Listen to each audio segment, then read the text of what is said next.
sáng nay anh đi đo đo lại cái con tắc kè có 49 của người ta á. Là người ta cứ đòi con này là 40 cho nên là người ta không có chịu bán em ạ. Mà họ không có chịu tiếng 39 tại vì gần gần đến 40 đấy.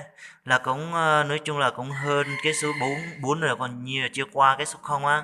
Cho nên là họ không chịu bán. Thì bây giờ đã tính sao nhỉ?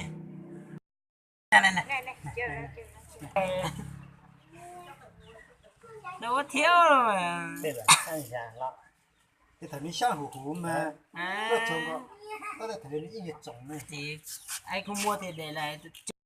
ôi lá lao than thì chả Dạ là con giờ cô tính của tao nó từ nó bây giờ tụi nó bây giờ đang tụi nó dùng mỏ tụi nó giống con lại con này cũng to này tụi này ao lì Tụi gì này em mua chắc- bay lì này.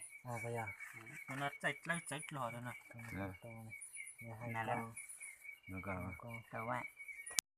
Anh nhìn cho kỹ nhá cái con này này.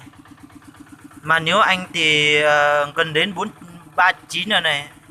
Nói chung anh cũng phải tính 39 như là anh chỉ có tính cho em là 3806 thôi, như là con này là 39 nhá, nói thẳng cho em đó.